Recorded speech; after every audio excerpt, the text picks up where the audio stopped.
Well, the jamborees are done, the pads are back on, and the celebrations are underway. Week 1 of the high school football season touching down in Western Oregon, bringing new storylines and plenty of incredible highlights that will make your head go spinning. It's the best of the best for Week 1, but there's only one place to watch all the action. Hey, Crescent Valley, tell the viewers where. You're watching Friday Night Blitz on KZI. Now, Friday Night Blitz on KZI 9 News. Well, another week gone and another week of high school football in Western Oregon back in the books. Welcome into the Friday Night Blitz, where we read the highlights and you get to sit back, relax, and enjoy the greatest sport in the world. I'm Brett Taylor. That's Olivia Cleary. Olivia, I'm not wrong in saying football is the greatest sport, is it not?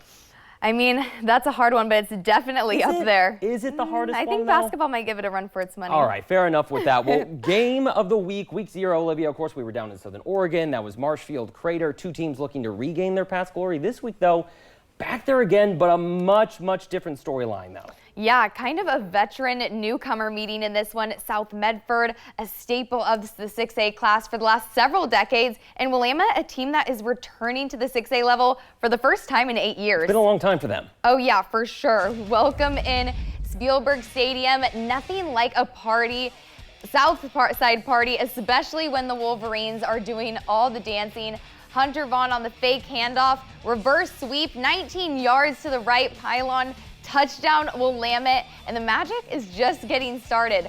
Later in the first, Zeke Thomas, like a magician, pulling a rabbit out of his hat, delivers a dime to Kawhi Chamberlain. Willamette takes a 14-0 lead, but the magic show, it isn't done yet. No, what's the staple of a good magician show, Olivia? Misdirection. Vaughn on the punt return, now you see him. Now you don't. Off to the sideline he goes and off to the races, breaking, slipping through defenders, 65 yards to the back of the end zone. Light the beacons. The Wolverines send a message to the 6A class. We're back. Willamette gets the dub, the final 34-7. Top 10 matchup in the class of 6A. 8th-ranked Sheldon making the trip to Lake Oswego to take on the top-ranked Lakers. Packed house at LO and the opening drive for the Lakers. Guess what? Hudson Curlin goes over the top to Sawyer Best. 20 yards to the house. It's 7-0 Lakers. Ensuing possession, ball tipped. Guess who? Interception. Home team back in business. LaMarcus Bell, the Utah commit, cuts it back. That's a wrap. 28 yards all the way to the end zone. It's 14-0 Lake Oswego. Irish, though, not done in this battle yet. The senior Michael Ritchie, 2C, fires back and strikes it down the sideline to Cameron Thomas to put Sheldon on the board. But a little too much, too little, too late. Lakers win this one, the final 51-7. And in 5A, West Albany hosting the Bend Lava Bears. I've seen beach balls in the crowd, but I like the dice, Brett. I like the dice, too. Bulldogs down 8-0 early in the first. Bo Harvey gives the read to Edmiston Justice, who busts his way through the line. He picks up the first down, and West Albany is on the move. And just a couple plays later, another read for Bo Harvey. This time he keeps it himself. He finds some open field, and Harvey is off to the races. He gets by the markers for a first down, and the Bulldogs are just cruising down the field. Now we move down into the red zone. West Albany looking to even things up. Harvey decides to keep it again. Touchdown Bulldogs. They would miss the extra point, but in the next Bend possession, punting out of your own end zone is never good. A safety. West Albany gets the win at home, 22-14 the final. And back in Eugene, North Eugene looking to get its second win of the season against the Spartans from Corvallis. And let me tell you, Liv, these teams weren't horsing around today, no pun intended. I like that actually right there. Ball is snapped. Elijah Lundeen looking deep, and what a catch by Asher Beatty. The grab. North Eugene fighting for yards, but Corvallis swarming left and out. Ball's out. Andrew Street jumps on it. Corvallis gets the takeaway. We'll have a good fumble in the highlights, but it's far from being done. Spartans. That's Nate Bedford turning on the Jets, breaking ankles and strolling onto the end zone for another Spartans tutty. The Highlanders desperate to light up the board, and what do they get for trying too hard? That's a pick. Corvallis, they look unstoppable tonight, and they get the dub. The final from North Eugene, 48-21.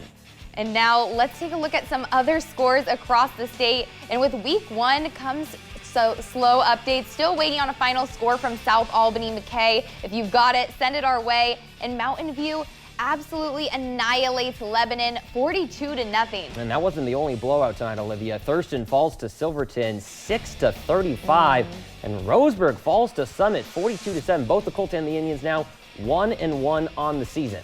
And finally, over in Dallas, the Dragons beat the Lancers 30-6. Lots of struggles on the road in week 1.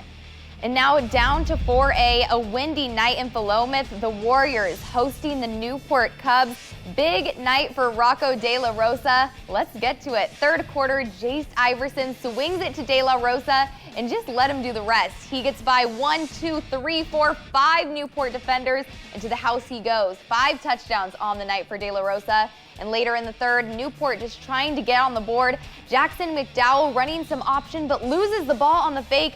Fumble, Mason Bennett recovers for Philomath, and this one was lopsided, folks. A 49-0 blowout. Philomath wins big over Newport. Like you said, struggles on the road. It happened. Crescent Valley, Woodburn, 2 teams that are 0-1 in the season, looking to add an all-important W to their records. Cole Lehman drops back, fires it to Eli Adler, and look at him go. Off to the races, left and right, down the stretch, and stumbling and rumbling, and all the way down to, let's say the 5-yard line or so. Driving through the traffic. On the next dime, though, it's Lehman finds Dewey Steffens, and that's a Crescent Valley touchdown. Woburn would set up, though, on the 25-yard line, and that's a 42-yard attempt from Simon Patel. He's got the leg, and it's good. It's not often you see long field goals at the high school level. Woodburn gets on the board, but we still don't have a final score from this game. So if you know the result, please call us, send us an email. We'd love to get the score updated. And back down I-5, North Marion making the long trip to the den of the Cottage Grove Lions, back up to 4A level after a perfect regular season in 2024. And the Lions not missing a beat. Elijah Short scrambling, throwing picked off there by CJ Dugas right into his lap. And 2 plays later, guess who? Dugas, the house call, 60-plus yards all the way to the end zone. Cottage Grove football is back. Now, give that young man a hug, Coach. The Lions strike gold and secure their first win of the 2025 season, the final 34-14. And some more 4A scores from around the area. Marshfield wins the battle on the coast, taking down Sisusla 45-22. And Marist starting the season 0-2 after falling to Tillamook 35-14.